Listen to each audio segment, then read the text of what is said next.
Welcome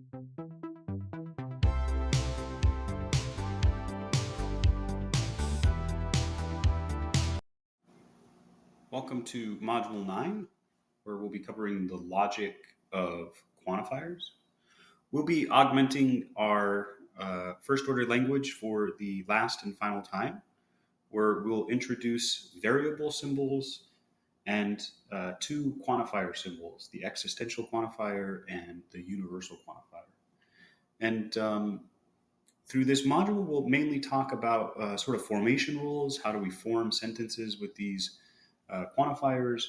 And how do we determine if these sentences are true or false? And then also, how do we sort of connect it back to propositional logic? When can we determine if one of these sentences is, for example, a tautology or not? We have a few more learning objectives than we would normally have for this module. And that's because we are in the process of looking at sort of the formation rules for these sentences that use these quantifiers. So most of these are concerned with those formation rules. So first off, you should be able to recognize and construct well-formed formulas in a first-order language, and we'll abbreviate well-formed formula by WFF. And you should be able to identify if a variable in one of these well-formed formulas is free or bounded. We'll give that definition in a couple of slides here. You should be able to recognize if one of these well-formed formulas is atomic and when they form a sentence, because it turns out that many of the well-formed formulas, when they have a free variable, will not form a sentence that is either true or false, but instead something else. And hence the term well-formed formula. We should be able to determine when these quantified sentences are true or false, and this is basically sort of the semantics. These are not truth functional connectives, so we won't be able to do it with a truth table, but we'll give sort of a definition for when these quantified statements are true or false. And then we'll talk about how to sort of see this new setup within our previous sort of propositional logic, where we were just focused on truth functional connectives. And what we'll need is the truth functional form of one of these sentences. And that's basically an algorithm. So here in this presentation, we'll go over that particular algorithm and how to construct the truth functional form of a sentence. And the important reason that we would like to construct the truth functional form is that it allows us to determine if these quantified statements are actually tautologies or not, and whether or not a given sentence is a tautological consequence of some other collection of sentences. And it still may be the case that they're a logical consequence, meaning that they are based on more than just the truth functional sort of connectives. But we'll need this notion of a truth functional form in order to identify if something is a tautology or a tautological consequence. We'll first need to add the notion of a variable to our first order language. Now, a variable can occur in any position that a term or a complex term could appear in. However, they don't function in the same way that terms did. Recall that a term is a name for some object in the sort of domain or the universe that we are trying to describe. A variable, on the other hand, is a placeholder that indicates relationships between quantifiers and the arguments of positions of various predicates. And in some sense, you can think about the variable as being sort of ranging over all of the various possible objects in the domain or in the universe. Now, the language of first order logic allows for an infinite number of variables. Typically, we'll use lowercase letters starting with X, so X, Y, and Z, but also other letters from the end of the alphabet, U, T, and V. And the fact that we have an infinite number of them is just a reflection of the fact that we can always put numerical subscripts on them. So we could talk about, for example, X1 and X2 and X3, X4, and so on and so forth. So within first order logic, we have an infinite number of variables. Now, in terms of the way that you start to begin to form sentences and new formulas, well, you'll treat these variables, like I said before, the same way that you would treat a term or a complex term. However, the way that we interpret what they mean will be different, especially in the semantics. Okay, so that's the notion of a variable. The last two symbols we'll need to add are the universal quantifier and the existential quantifier. And the universal quantifier is typically written as an upside down A, and the existential quantifier is written as a backwards E. Now that we've introduced the symbols, we can now talk about the formation rules. And the simplest type of well-formed formula, again, we'll abbreviate that by WFF, are the atomic well-formed formulas. Now, atomic well-formed formulas are created essentially in the same way as atomic sentences, except for now, instead of plugging in terms or complex terms, we're also allowed to plug in variables. So here, any n-ary predicate followed by n terms, where terms can now contain variables or individual constants. So for example, left of xa, where x is a variable and a is a term. Right of yb, where y is a variable and b is a term, are both examples of atomic well-formed formulas. 1 plus x is equal to x plus x is again an atomic well-formed formula.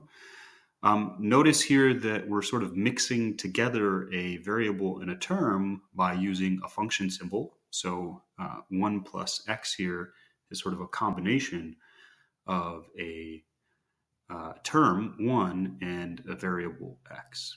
Nonetheless, the only predicate symbol here is that equality one, which is a two-ary predicate or a binary predicate.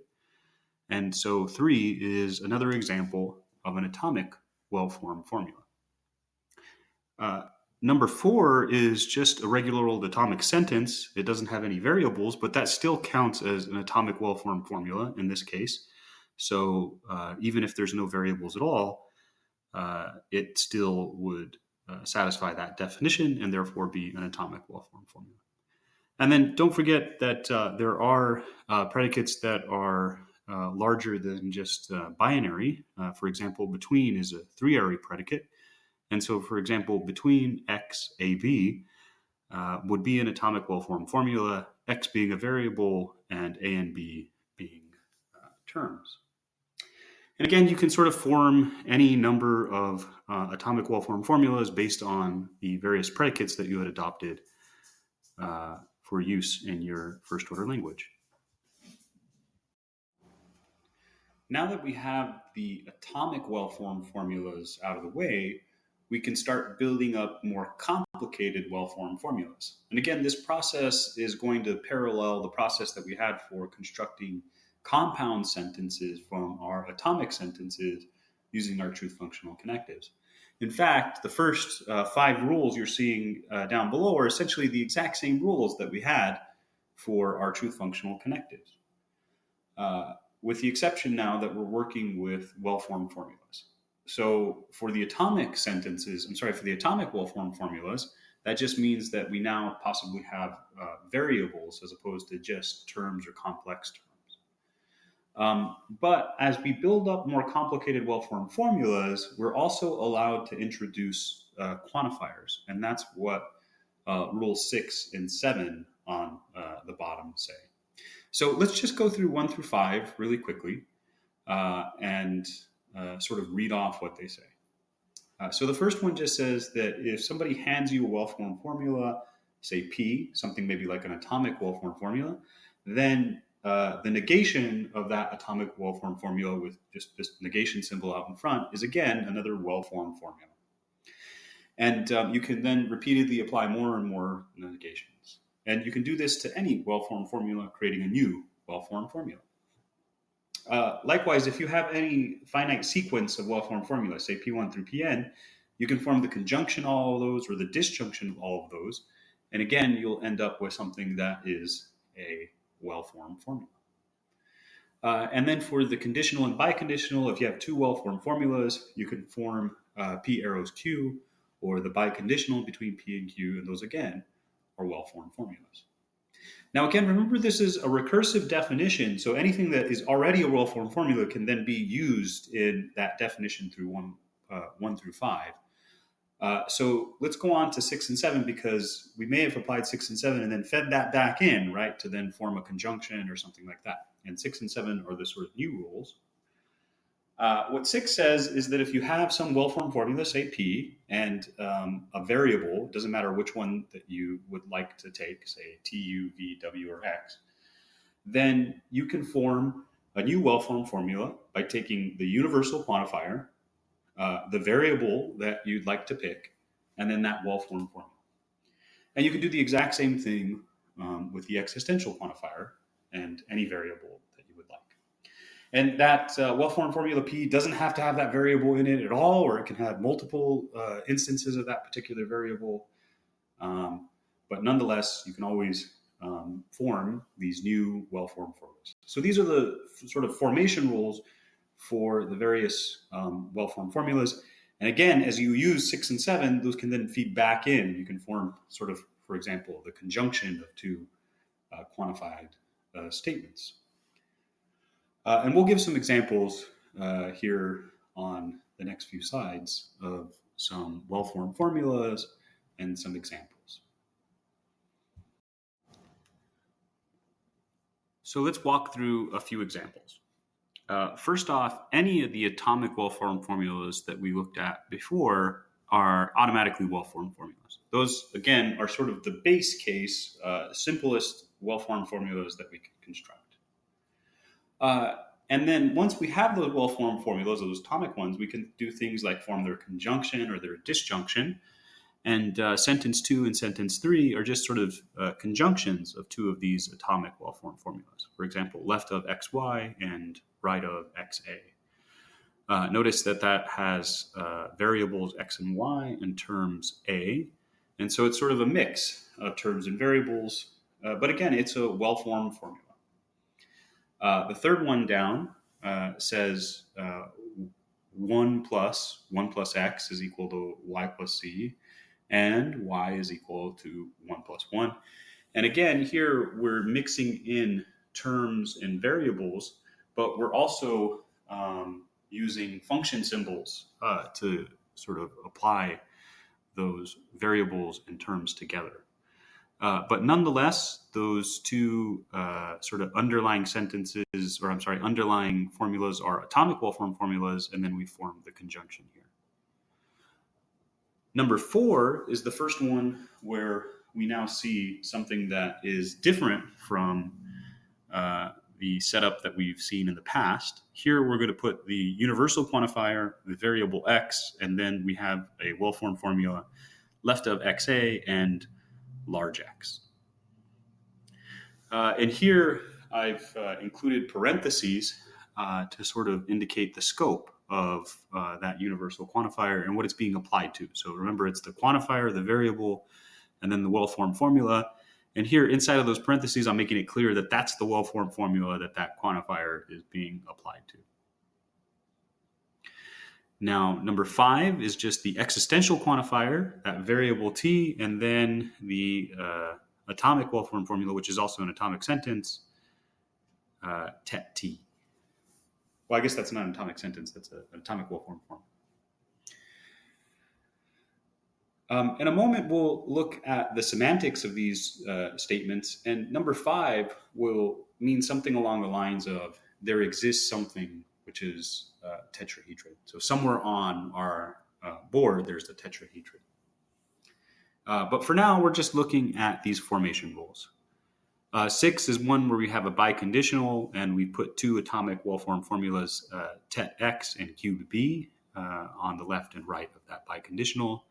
And then finally, the last one is one where we've applied that rule for the universal quantifier twice. Here we've put for all x and then for all y, and we're using the underlying atomic well-formed formula, x is equal to y. And again, it's possible to add more and more quantifiers to your well-formed formulas because those definitions were recursive. So here on number 7, we've applied that rule for the universal quantifier twice. Not all well-formed formulas have a truth value of true or false.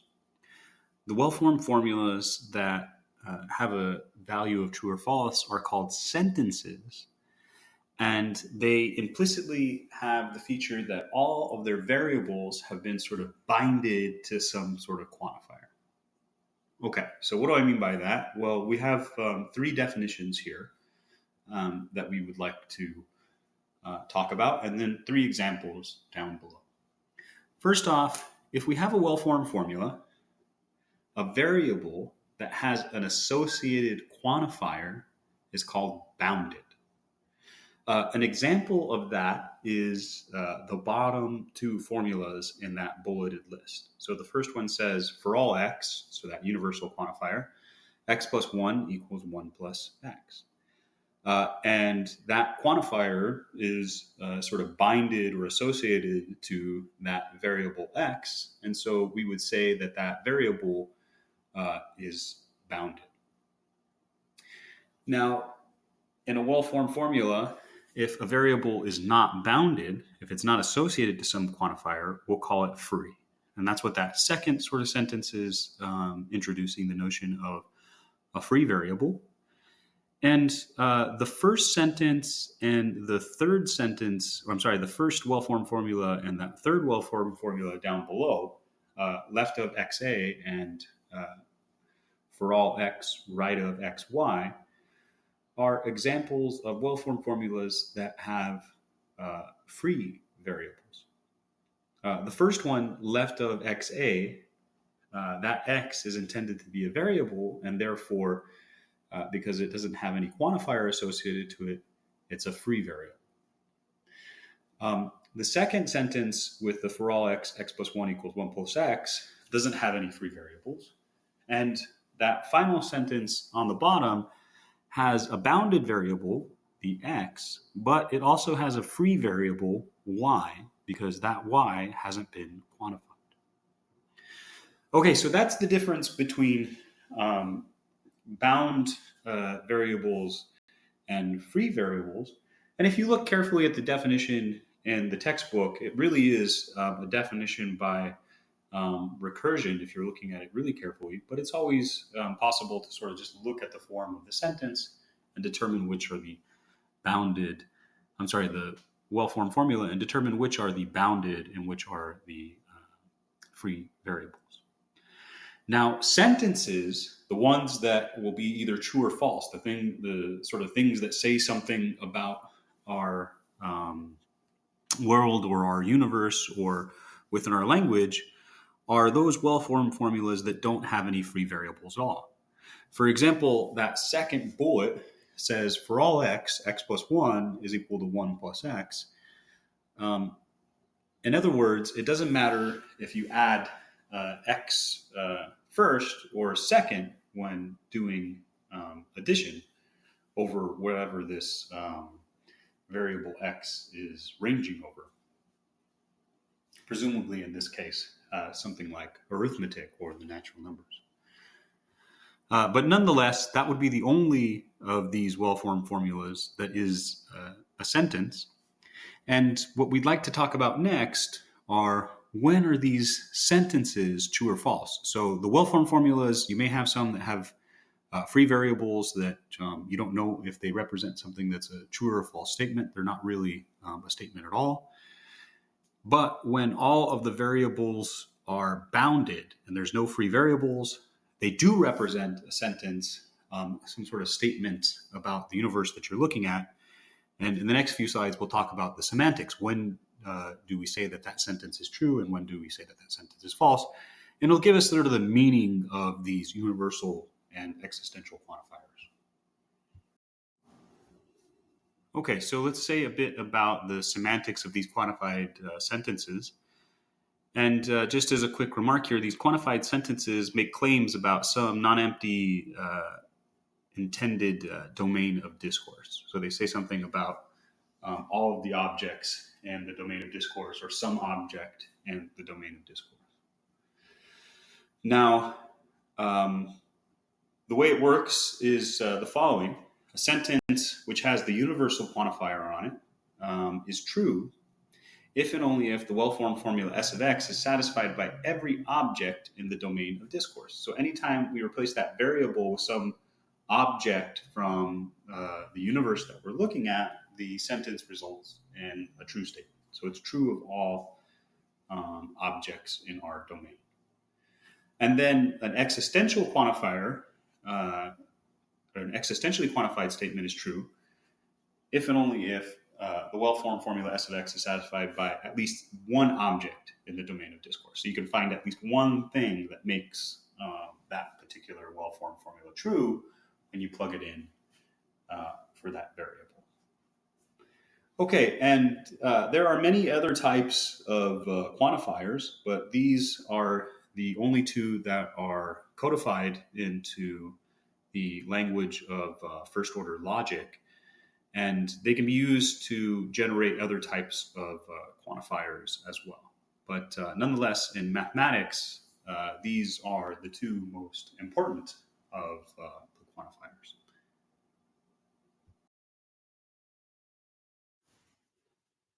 Now, we can't generalize the truth table semantics that we did for our truth functional connectives because our quantifiers are not truth functional connectives.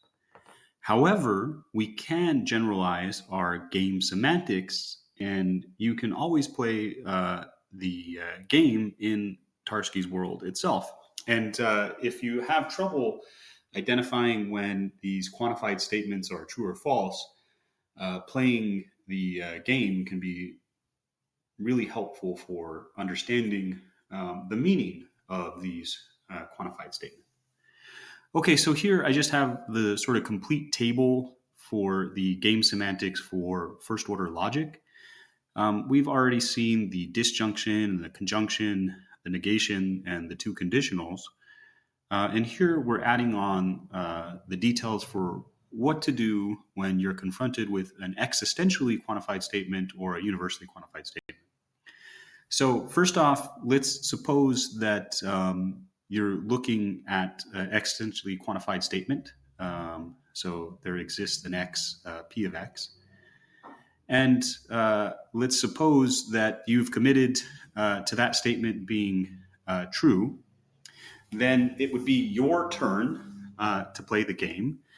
And if you believe that it's true, then your sort of task would be to find some object in the world, or in Tarski's world, for example, that makes the formula actually true. Now, if you commit to it being false, then Tarski's world believes that it's true, and it's Tarski's world's task to try and find that particular being. And remember, this statement will be true if you always have a winning strategy when your commitment is true. And it's false if you always have a winning strategy when your commitment is false. Okay, and then the universal quantifier is sort of dual to that. So for all x, p of x, let's suppose that you believe that that particular statement is false. That's the commitment that you're making. Then in the game, it would be your turn. And Tarski's world would ask you to choose some b, some element in the universe there, some object in the universe, that makes the formula p of x not true. In other words, makes that formula false. Now, if you, on the other hand, were committed to the statement being true, then Tarski's world would have the opposite commitment, i.e. that it would be false, and it would be tasked with finding some b that doesn't satisfy that particular statement. So in either case, one of the two players is always sort of tasked with finding some object that satisfies a particular statement. But again, I think the main point of the game semantics here is that it can really be played in Tarski's world, and it can give you a clearer understanding of the quantified statements, especially if it's something that has multiple quantifiers in it and is difficult to sort of parse through some of the details. So again, don't forget that there's that game you can play to help you better understand if a sentence is true or false. So before we go on to give a few examples, let me come back to the game semantics and give an example there. So here I have in front of you a world that I constructed where I put down just one block that is a tetrahedron. And you can notice that it's been labeled with an N1 there. And that is definitely not a term from Tarski's world, because the terms that you can use are A, B, C, D, E, and F. But that label there was part of playing the game. So if you remember, when you're looking at a quantified statement, one of the two players is going to have to pick something that satisfies a particular statement that backs up their particular commitment. And there may not be any assigned terms at all. For example, you can create a world in Tarski's world where none of the blocks have names at all. The example that I'm looking at here, or the sentence I was looking at, was the sentence for all x tet x. In other words, everything in the universe is a tetrahedron. And because I had just a single dodecahedron here, I sort of committed to that statement being false. Okay, so since I believed that particular statement was false, that meant that Tarski's world challenged me to then find some object in the world that made that particular predicate false. Now, there weren't any terms here for any objects, but what it allowed me to do was click on that particular object. It added a name, N1, and then it told me that indeed tet N1 is false in this particular world because it's a dodecahedron, and therefore that I won the game. So that step in the game semantics where one of the two players has to pick an object, there may not be any terms floating around for names, but you'll have to sort of add them in as you play the game itself.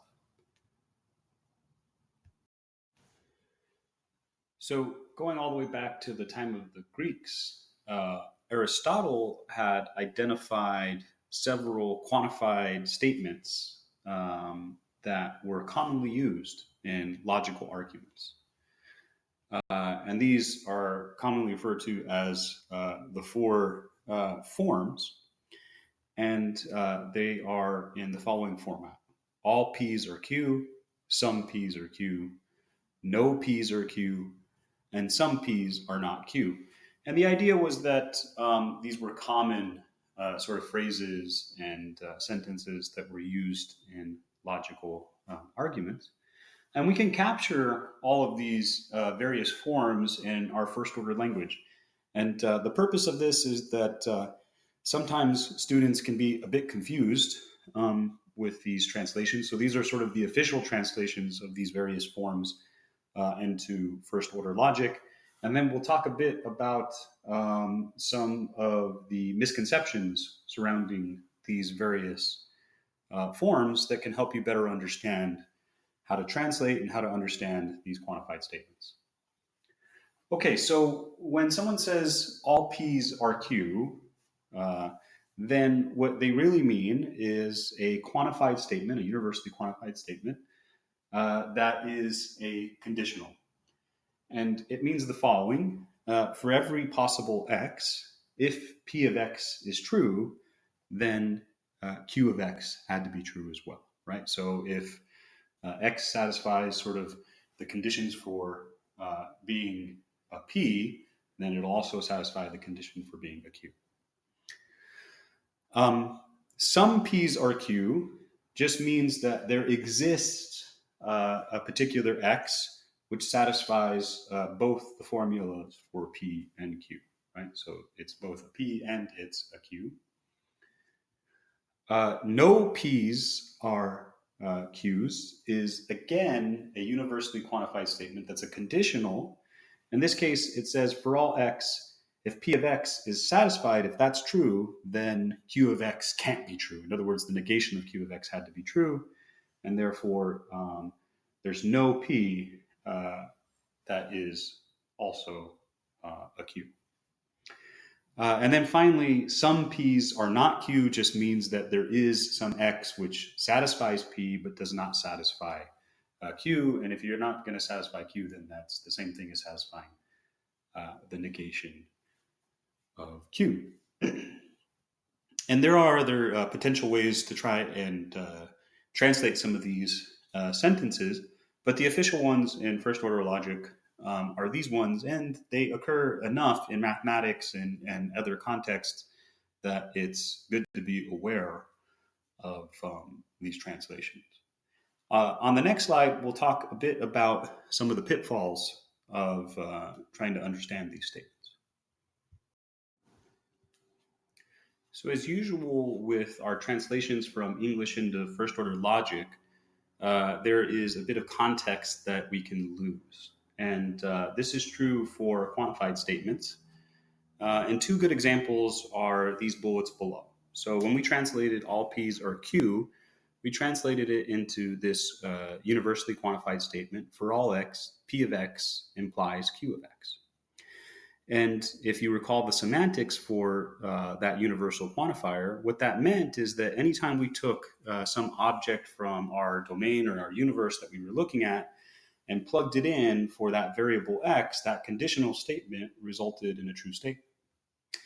Now, it turns out that if you're in some world where no object satisfies that predicate p of x, there's nothing that satisfies p, well, then that conditional will always be true. Because if you look at the truth table for the conditional, if the if part is false, then the conditional turns out to be true. So if there are no p's at all, then all p's are q. And that's a little bit surprising because often it's the case that we sort of conversationally suggest that when we say all p's are q, that there are some p's somewhere.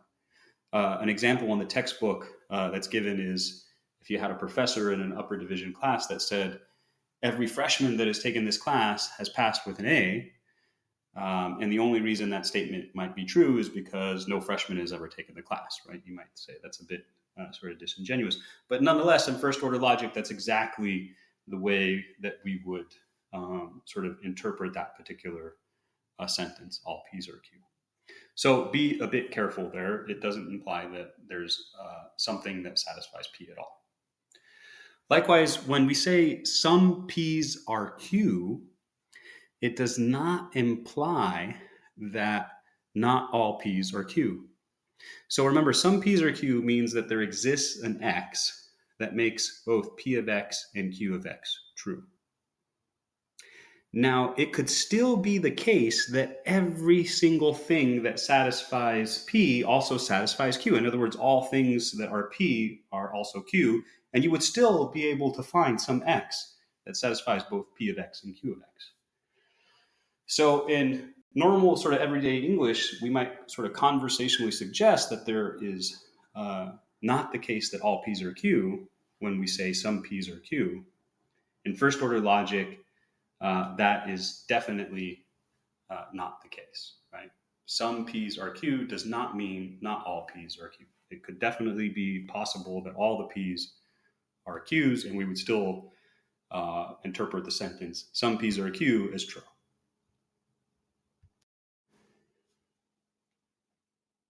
Okay, so let's switch gears now a little bit and talk a bit about function symbols. And they will become even more useful than they were before. Now that we have quantifiers and variables, we can combine them with our sort of terms to build up even more sort of complex underlying sort of terms. So just as a really nice example here in the language of arithmetic, that first sentence says, every number, when you add 0 to it, gives you back the same number. The second one tells us that if you add 1 to any number, you're never going to get 0. And again, here we're sort of assuming that the domain here is the set of natural numbers, so sort of the positive integers there. And here, when you add 1 to any positive integer, it stays positive, and so you're not going to get back down to 0. And then that third one has 2 quantifiers on it, and it says that it's basically possible to subtract 1, right? So for every x and for every y, if x plus y is equal to y plus 1, well, then x had to be equal to 1. And the sort of the proof of that particular sort of conditional would just be to subtract 1 from both sides. So if the if part is true, then the conclusion has to be true as well. And you can see that now these sort of function symbols are sort of working in tandem with the terms in the variables to create very sort of complex facts, mathematical facts, in a very compact way. And we'll come back to this, especially when we talk about the language of set theory and the language of arithmetic, which was fairly limited when we were talking about propositional logic, and we were sort of in the realm of no quantifiers. So the notion of a tautology and a tautological consequence still holds in these cases when we look at quantifiers, but we have to be very careful about how and when we apply these tautological consequences and when we declare one of these quantified sentences a tautology. So again, some of them are definitely going to be tautologies, and there's definitely going to be some tautological consequences among them. But in order to identify them, we have to be very careful. And what we're seeing on the screen here are 4 arguments. And it turns out that 2 of them are invalid. So there are counterexamples to them. And 2 of them are valid. And what they all have in common is that they're basically the typical rules for the conditional or the conjunction if we just ignore the quantifiers. And so if we were to ignore the quantifiers, they would just be, typical applications of our normal truth functional sort of rules in Fitch. However, the point of this slide is to just point out that that's not a possibility here. We need to be much more careful because 2 of these end up being invalid and and 2 of them are valid. And you should pause the video for a moment and try to determine which 2 are valid and which 2 are invalid. And on the next slide, we'll come back and analyze those 2. But again, the main point here is just that it depends on the quantifiers. You can't just simply ignore the quantifiers in your arguments. So the first 2 arguments were valid, and the third and fourth arguments were invalid. However, before we discuss the validity and the invalidity of those arguments, let me just mention that none of them are tautological consequences. Even though if you just ignore those quantifiers, they look like tautological consequences, these are in fact not tautological consequences. And when we discuss the validity of 1 and 2, that validity will depend on the meaning or the semantics of the universal quantifier. In the next slide, we'll talk about the truth functional form and how we can recognize when something's a tautology and when something is a tautological consequence. But again, neither one of these are tautological consequences of the premises. So this first one, if we go back to our forms, has 2 premises. The first one says every cube is small. And then the second says everything's a cube. So if everything that's a cube is small and everything's a cube, well, then everything must be small. And again, that's based on the meaning of the universal quantifier as being for all, or ranging over all the different objects in our universe. Now, on the second argument, we have our 2 premises being everything is a cube And then the second premise is everything is small, and therefore everything must be both small and a cube. And that's the conclusion of that argument. Again, that really only depends, or that depends on not the truth functional connective of conjunction, but also on the meaning of that universal quantifier. Okay, so to see why the third and the fourth are invalid, in that third argument, suppose that you construct a world with a large tetrahedron and a large cube. Now, the fact that we have a large tetrahedron will mean that there exists an x which satisfies that conditional. Cube x implies small x, and that's because we have something that's a tetrahedron, and so the if part of that conditional is false, and then by the truth table sort of semantics for the conditional, the whole thing would be true.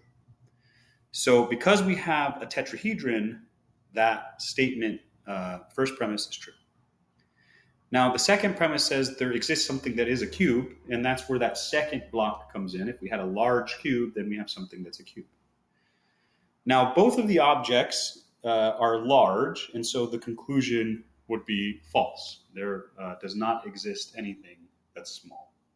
So again, a world where you had a large tetrahedron and a large cube makes the premises true and the conclusion false.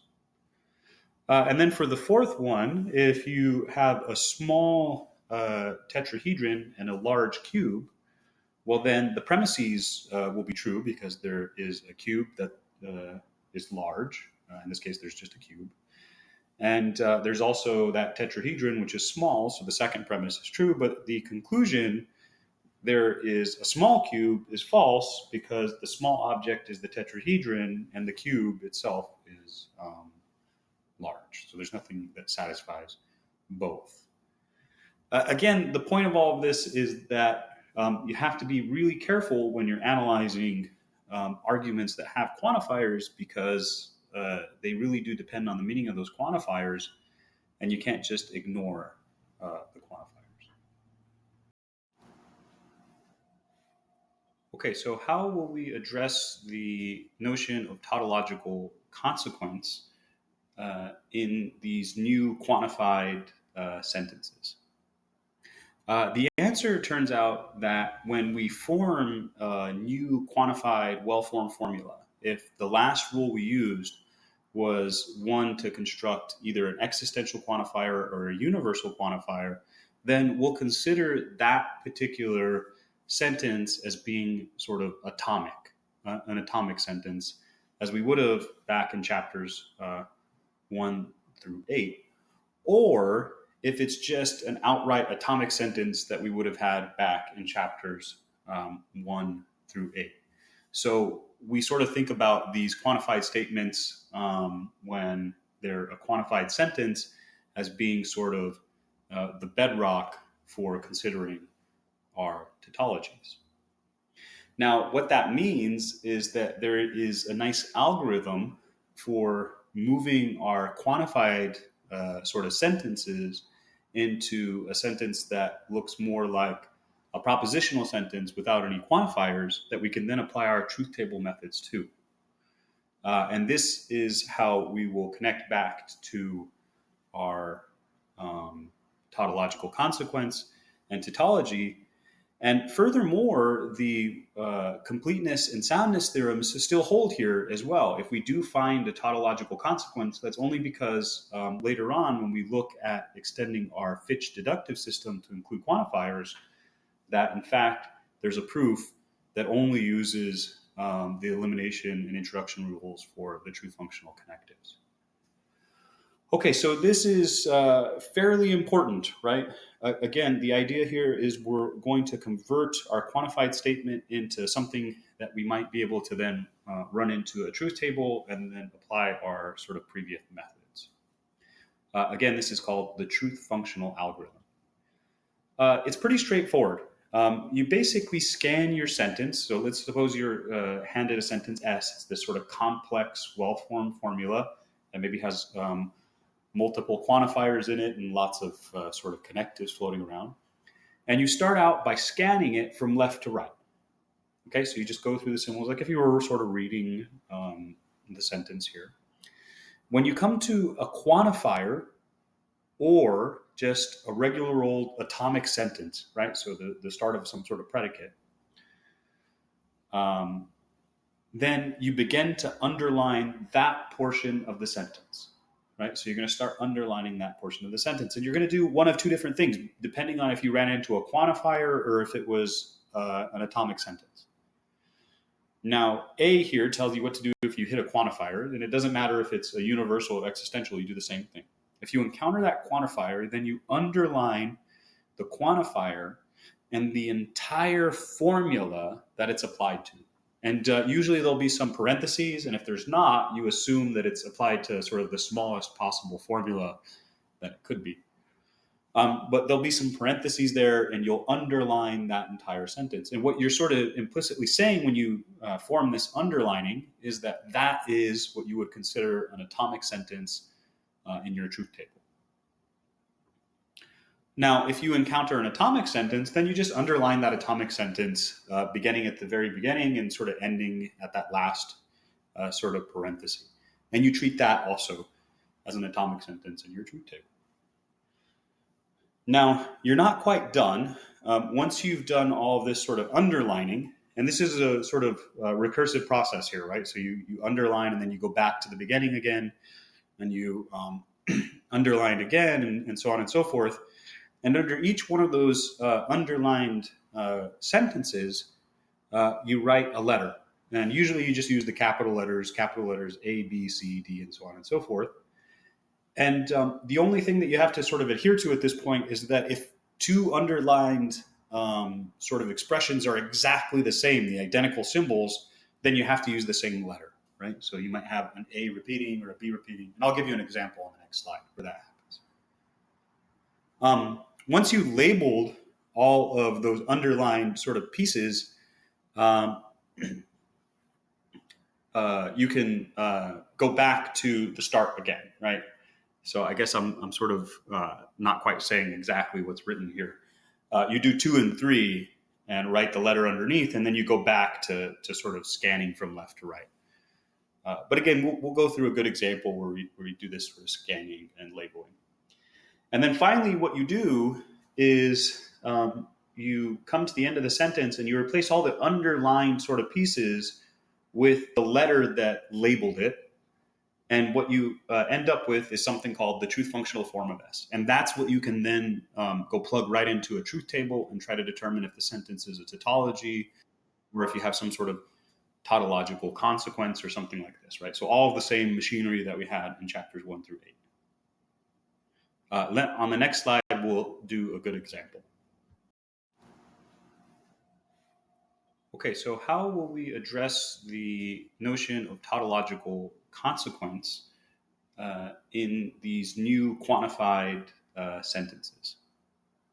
The answer turns out that when we form a new quantified well-formed formula, if the last rule we used was one to construct either an existential quantifier or a universal quantifier, then we'll consider that particular sentence as being sort of atomic, an atomic sentence, as we would have back in chapters 1 through 8. Or if it's just an outright atomic sentence that we would have had back in chapters 1 through 8. So we sort of think about these quantified statements when they're a quantified sentence as being sort of the bedrock for considering our tautologies. Now, what that means is that there is a nice algorithm for moving our quantified sort of sentences into a sentence that looks more like a propositional sentence without any quantifiers that we can then apply our truth table methods to. And this is how we will connect back to our tautological consequence and tautology. And furthermore, the completeness and soundness theorems still hold here as well. If we do find a tautological consequence, that's only because later on, when we look at extending our Fitch deductive system to include quantifiers, that in fact, there's a proof that only uses the elimination and introduction rules for the truth functional connectives. Okay, so this is fairly important, right? Again, the idea here is we're going to convert our quantified statement into something that we might be able to then run into a truth table and then apply our sort of previous methods. Again, this is called the truth functional algorithm. It's pretty straightforward. You basically scan your sentence. So let's suppose you're handed a sentence S. It's this sort of complex, well-formed formula that maybe has multiple quantifiers in it and lots of sort of connectives floating around. And you start out by scanning it from left to right. Okay, so you just go through the symbols like if you were sort of reading the sentence here. When you come to a quantifier or just a regular old atomic sentence, right? So the start of some sort of predicate, then you begin to underline that portion of the sentence, right? So you're going to start underlining that portion of the sentence. And you're going to do one of two different things, depending on if you ran into a quantifier or if it was an atomic sentence. Now, A here tells you what to do if you hit a quantifier, and it doesn't matter if it's a universal or existential, you do the same thing. If you encounter that quantifier, then you underline the quantifier and the entire formula that it's applied to. And usually there'll be some parentheses, and if there's not, you assume that it's applied to sort of the smallest possible formula that it could be. But there'll be some parentheses there, and you'll underline that entire sentence. And what you're sort of implicitly saying when you form this underlining is that that is what you would consider an atomic sentence in your truth table. Now, if you encounter an atomic sentence, then you just underline that atomic sentence, beginning at the very beginning and sort of ending at that last sort of parenthesis. And you treat that also as an atomic sentence in your truth table. Now, you're not quite done. Once you've done all of this sort of underlining, and this is a sort of recursive process here, right? So you underline and then you go back to the beginning again, and you underline again, and so on and so forth. And under each one of those underlined sentences, you write a letter. And usually you just use the capital letters A, B, C, D, and so on and so forth. And the only thing that you have to sort of adhere to at this point is that if two underlined sort of expressions are exactly the same, the identical symbols, then you have to use the same letter, right? So you might have an A repeating or a B repeating. And I'll give you an example on the next slide where that happens. Once you've labeled all of those underlined sort of pieces, you can go back to the start again, right? So I guess I'm sort of not quite saying exactly what's written here. You do 2 and 3 and write the letter underneath, and then you go back to sort of scanning from left to right. But again, we'll go through a good example where we do this sort of scanning and labeling. And then finally, what you do is you come to the end of the sentence and you replace all the underlined sort of pieces with the letter that labeled it. And what you end up with is something called the truth functional form of S. And that's what you can then go plug right into a truth table and try to determine if the sentence is a tautology or if you have some sort of tautological consequence or something like this, right? So all of the same machinery that we had in chapters 1 through 8. On the next slide, we'll do a good example. So now that we've made it clear exactly what tautological consequence looks like for these quantified sentences, we can discuss and recall the notion of a first-order consequence and a first-order truth. A first-order sentence is first-order valid or basically a logical truth. There's a lot of different terminology for it. Also a first-order truth. If it's true, when you ignore the meanings of the names, function symbols, and predicates other than the identity symbol. So really, it sort of depends on the truth functional connectives, the equality symbol itself, and then also just the meaning of the quantifiers that we've just introduced, the existential and the universal quantifier. If the truth of the sentence goes beyond that and depends on the names or the function symbols or other predicates, then it's not a first order consequence. It's something more. And we'll talk a bit about the axiomatic method here on our last slide. But for now, this first order validity or first order truth is when you ignore the meanings of the names of the function symbols, predicates, and the identity symbol. And that's also true for a first order consequence. And that's exactly what FOCON does in the Fitch program. S will be a first order consequence of those premises P1 through Pn. If it's a logical consequence of the premises when you ignore the meanings of the names, function symbols, and predicates other than the identity.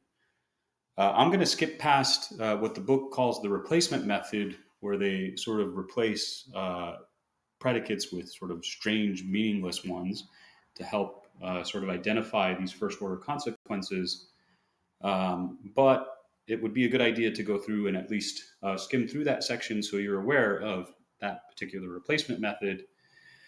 And we'll be interested in capturing this first order consequence relation, just like we did tautological consequence with the soundness and completeness theorems. And in fact, pretty much the last module of the semester will have us sort of exploring those ideas. And so we'll have to also augment our deductive system to include ways of reasoning about quantifiers using our formal proofs. But let's look at a few examples of first order equivalences that definitely are not tautological.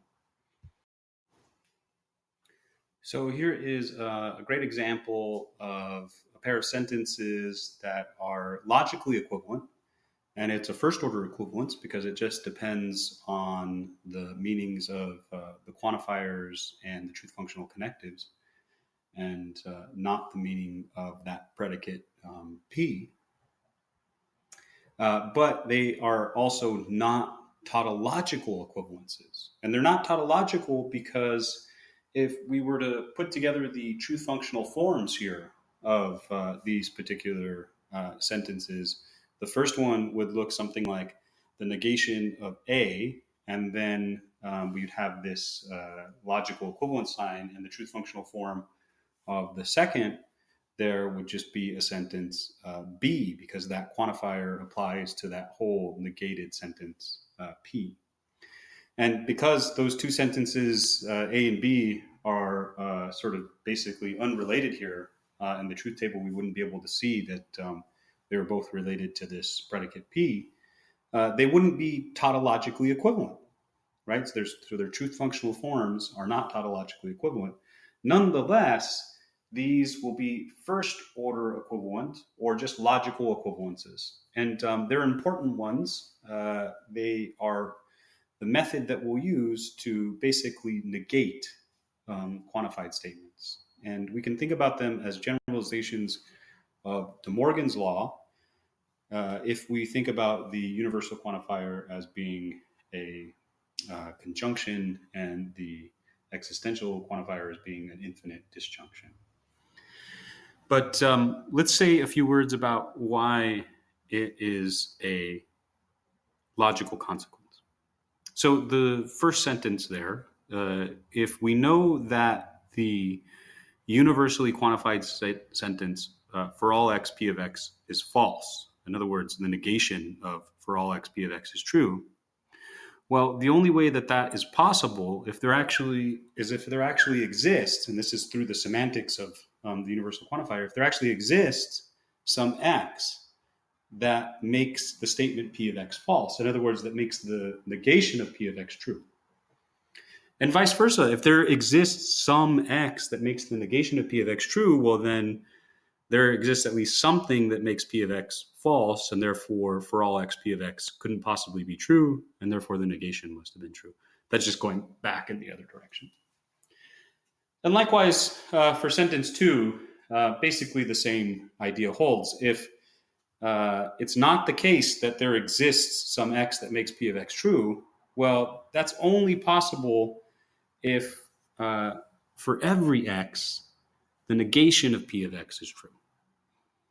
And one way to think about this is that negation is sort of passing through the quantifier, and as it passes through the quantifier, it switches it from a universal to an existential or from an existential to a universal. But again, this would be a good example of a first order equivalence that's not a tautological equivalence. Now let's discuss a few other sort of important but trivial logical equivalences here. And again, these are first order equivalences that are not tautological. The first is what the textbook refers to as pushing quantifiers past conjunction and disjunction. And what it says is that if you have a universal quantifier and it's being sort of applied to the conjunction of two statements, P of X and Q of X, well, you can sort of distribute that quantifier across the conjunction.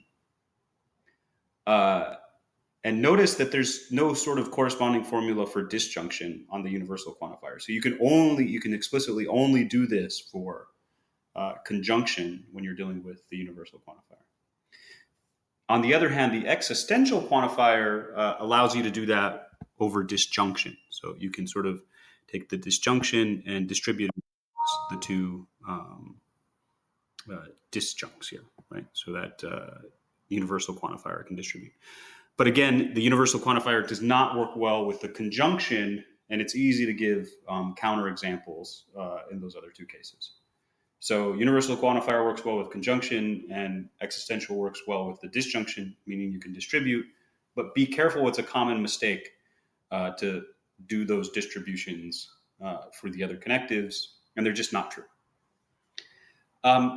If you recall and looked at our definition very carefully when we were looking at quantification, we didn't require that our well-formed formula include the variable x when we were quantifying over x. And it just turns out that it makes for much easier set of rules to not have to really be careful about that sort of setup. But nonetheless, it leads to some statements that are a bit silly, and that's what this null quantification is. If you have a well-formed formula and x is not free in it, right? So basically either it's been sort of bound to some other quantifier or it just doesn't appear in the formula, then you can still write down for all xp, but because it doesn't depend on x, it's just the same statement as saying p. And the same thing is true for, there exists. So it's a little bit redundant, but again, it's sort of necessary here to make it a bit easier to get proofs to go on in an inductive way sort of later on. Okay, and then C and D says that basically the universal quantifier does sort of work well with disjunction as long as one of the disjuncts doesn't really depend on the variable. And the same thing is true for the existential. So remember I said that back in that first bullet up there, 1A and 1B, if you sort of swapped out conjunction and disjunction, then you would get statements that weren't true. Well, you can sort of get those statements to work out provided that one of the disjuncts or conjuncts doesn't really depend on x. And that's what's sort of stated there in C and D. And then finally, the last sort of important thing to realize is that really the variable itself, because it doesn't really name anything, it's just supposed to range over, it's sort of supposed to be this placeholder ranging over all the different objects. It doesn't matter which one we use. So something like for all x p of x is exactly the same statement as for all y p of y. If we just replace all of the instances of x with instances of y, we get an identical statement, right? So these variables really don't have any sort of meaning, and they're really just supposed to be placeholders. So they can be moved around and changed all we would like. Okay, again, none of these are tautological consequences. If you really look at the truth functional forms and then the truth tables, none of it sort of gives you tautological consequences. But nonetheless, they're first order consequences that are not tautological consequences. And here, they're just important ones to be aware of because they're often trivial and sometimes overlooked. So the last two sections of the textbook for this week cover what's called the axiomatic method and the notion of a lemma. The lemmas are fairly useful from a practical standpoint because if you've saved a particular argument that you used in the past, then the textbook allows you to reference that as a lemma in future work, so you don't have to sort of rewrite the entire argument. I'm not going to say much about those lemmas here because there's a nice you try it in the textbook that explains the details of how to use those lemmas. And I don't think there's anything that will require you to use a lemma in the future, but you're welcome to use them as an addition to the textbook and your homework assignments. Now, the axiomatic method here refers to the idea of how do we get beyond our first order consequence and our first order truths. Because remember, first order consequence and first order truth only depended upon the truth functional connectives, the meaning of the quantifiers for the existential and the universal quantifier, and the meaning of the identity or the equality predicate, and nothing more. So not on the actual meanings of the predicates from the language. Now, it turns out that there are lots of truths and facts that we would like to investigate that are not first order consequences and depend on the meanings of those predicates. And the method that we use to look at those types of consequences is called the axiomatic method. So what we do is we first identify a language, for example, like the blocks language, and then we identify a set of sentences which we consider as basic facts, axioms of the particular system. And then we base all of our conclusions off of these axioms. And the idea is that we would like to have all of the particular facts about the blocks world or about whatever world we're investigating as conclusions of these particular axioms. And the simpler the list of axioms, sort of the better, because that means we're assuming less about our particular system. And this should be a sort of a familiar method if you have taken a high school geometry class where you use sort of this axiomatic method and argue via the method of proof. Now, we'll be carrying this out for arithmetic and set theory in later modules, but the textbook at this point does it for the blocks language, and it gives a nice set of axioms for the shapes language, and they're pretty easy to understand. So let me sort of explain those, and then mention that, for example, when you use ANCON in Fitch, it's taking these sort of axioms as the basic assumptions when it's trying to construct a proof. So the first one says that it's not the case that there exists an X which is both a cube and a tetrahedron. In other words, nothing is both a cube and a tetrahedron. The second is telling us that nothing is both a tetrahedron and a dodecahedron. The third tells us nothing is both a dodecahedron and a cube. And you'll notice that that sort of tells us sort of the full story here, right? Because it's telling us that basically there are three possibilities. You're going to be a cube, a tetrahedron, or a dodecahedron. But the fourth sentence tells us that it has to be the case that you're one of those sort of three, right? So that fourth one there says that for all x, you're a tetrahedron or you're a dodecahedron or you're a cube. And what we'll do in subsequent chapters is we'll look at conclusions of this sort of axioms via formal proofs. So taking these as the premises of our proofs, and then those conclusions will lead us to these sentences which are consequences that go beyond our first order consequences. So just a bit about where we're headed.